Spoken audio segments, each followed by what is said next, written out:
안녕하세요. 성경 읽는 시간입니다. 네, 오늘 이사야 13장부터 15장의 말씀 보도록 하겠습니다. 네, 어제까지 뭔가 전반전이 끝난 듯한 느낌, 1라운드가 마무리된 듯한 느낌으로 어제 요약본이 살짝 있었잖아요. 그래서 오늘 새로운 이야기가 펼쳐질 것 같은데 과연 어떤 이야기가 펼쳐질지 아니면 또 뭐 다른 또 이야기가 있을지 같이 한번 지켜보도록 하겠습니다.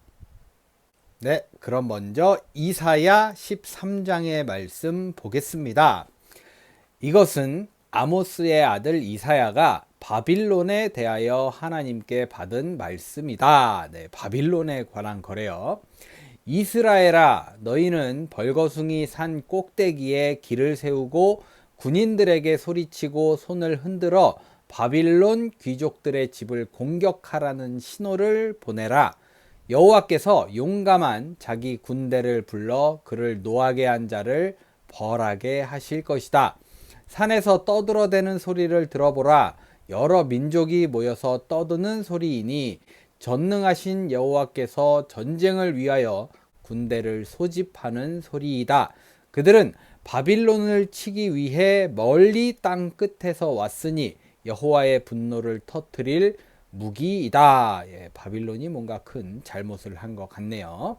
너희는 통곡하라. 여호와의 날이 가까웠다. 전능하신 여호와께서 너희를 파멸시키실 것이다. 모든 사람들이 두려워서 손에 힘이 빠지고 용기를 잃게 될 것이다. 그들은 모두 두려워하며 공포와 슬픔에 사로잡혀 해산하는 여자처럼 몸부림치고 서로 놀라 바라보며 겁에 질린 나머지 그들의 얼굴빛이 새파랗게 될 것이다. 여호와의 날이 다가오고 있으니 땅을 황폐하게 하고 죄인들을 멸망시킬 잔인한 분노의 날이다. 하늘의 모든 별들이 빛을 내지 않을 것이며 해가 떠올라도 어둡고 달도 빛을 내지 않을 것이다. 네, 종말이죠. 이 정도면. 여호와께서 말씀하신다. 내가 세상에 재앙을 내려 악인들의 죄에 대하여 그들을 벌할 것이며 교만한 자들의 콧대를 꺾고 거만하고 잔인한 자들을 낮출 것이니 살아남는 자들은 극소수에 불과하여 오빌의 순금보다 더 희귀할 것이다. 전능한 나 여호와가 무서운 분노로 하늘을 진동시키고 땅을 흔들어 제자리에서 움직이게 할 것이다. 바빌론에 살고 있는 외국인들은 사냥꾼에 쫓기는 노루나 목자 없는 양처럼 뿔뿔이 흩어져 자기 나라로 달아날 것이다. 침략군에게 붙들리는 사람은 누구든지 무자비하게 학살당할 것이며 그들의 어린 아이들은 그들이 보는 앞에서 메어침을 당하고 그들의 집은 약탈당하며 그들의 아내는 강간당할 것이다. 네, 정말 좀 잔인한 말이네요. 읽기만 해도 좀 찝찝하고 열받네요. 네. 보라, 내가 은이나 금을 대수롭지 않게 여기는 메디아 사람을 충동하여 바빌론을 치게 하겠다. 그들은 활로 젊은 사람들을 죽일 것이며 젖먹이나 어린 아이들도 불쌍히 여기지 않고 무자비하게 죽일 것이다. 네, 이것이 전쟁의 실태죠. 네, 절대 전쟁하면 안 되는 것 같아요. 바빌로니아는 모든 나라 중에서도 가장 화려한 나라이며 갈대아 사람들의 자랑거리이지만 소돔과 고모라처럼 멸망당할 것이다. 다시는 그 땅에 사람이 살지 않을 것이며 아랍의 유목민들도 그곳에 천막을 치지 않고 목자들도 거기서 양떼를 먹이지 않을 것이다. 그 땅은 사막의 짐승들이 사는 곳이 될 것이며 가옥에는 올빼미가 득실거리고 타조가 거기서 살며 폐허가 된 땅에 들염소가 뛰어다니고 그들의 요새와 호화로운 궁전에는 늑대와 여우의 울음소리가 메아리 칠 것이다. 바빌론이 망할 때가 되었으니 그날이 멀지 않았다. 네, 거의 막 초토화가 되는 상황을 보고 있습니다. 바빌론 많이 들어봤는데 제 기억이 맞는지 모르겠지만 굉장히 인간의 욕심이 세운 탑을 바빌론이라고 하지 않았나 이런 생각이 드네요. 이렇게 이사야 13장 마무리되었습니다. 네, 계속해서 이사야 14장의 말씀 보겠습니다. 여호와께서 이스라엘을 불쌍히 여기시고 다시 그들을 자기 백성으로 택하여 본래의 그들 땅에 살게 하실 것이며 외국 사람들도 그들과 함께 그곳에 가서 살 것이다. 많은 나라가 이스라엘 사람들이 본국으로 돌아가는 것을 도울 것이며 그들의 땅에 살려고 온 자들은 이스라엘 사람의 종이 되어 그들을 섬기고 한때 이스라엘을 정복한 자들이 이스라엘에게 정복당할 것이며 이스라엘은 한때 자기들을 괴롭히던 자들을 다스릴 것이다. 여호와께서 자기 백성을 슬픔과 고통과 고역에서 해방시켜 안식을 주실 것이다. 그때 그들은 바빌론 왕을 조롱하며 이렇게 말할 것이다. 잔인한 왕이 쓰러졌구나. 내가 더 이상 아무도 괴롭히지 못할 것이다. 여호와께서 악한 통치자의 권력을 꺾어 버리셨다. 내가 분노하여 여러 민족을 쳐서 괴롭히고 그들을 무자비하게 억압하여도 막을 자가 없었으나 이제는 온 세상이 평온을 되찾아 모든 사람이 기뻐서 노래하는구나. 전나무와 레바논의 백향목까지도 내가 망한 것을 보고 기뻐하며 내가 쓰러졌으니 올라와서 우리를 뵐 자가 없다 하는구나. 지옥의 거주자들이 너를 맞을 준비를 하느라고 야단들이다. 오래전에 죽은 세상의 영웅들과 왕들이 다 일어서서 너를 보고 입을 모아 너도 별 수 없이 우리처럼 연약하게 되었구나 하고 외칠 것이다. 흥겨운 음악으로 인생을 즐기던 내 영화도 끝나고 이제는 내가 구더기를 깔고 지렁이를 담요처럼 덮게 되었구나. 샛별과 같은 바빌론 왕아, 내가 하늘에서 떨어졌구나. 한때는 내가 여러 나라를 정복하더니 이제는 어째서 땅에 던져졌느냐. 너는 속으로 이런 말을 하였다. 내가 하늘에 올라가 하나님의 별들 위에 내 보좌를 높이리라. 내가 북극 지폐산에 앉을 것이며 가장 높은 구름 위에 올라 제일 높은 자와 같이 될 것이다. 네, 벌받을만 했네요. 그러나 너는 지옥의 가장 깊은 구덩이에 빠질 것이며 그곳에 있는 자들이 너를 자세히 보고 이렇게 말할 것이다. 이 사람이 천하를 뒤흔들며 세상 나라들을 벌벌 떨게 하던 자가 아니냐?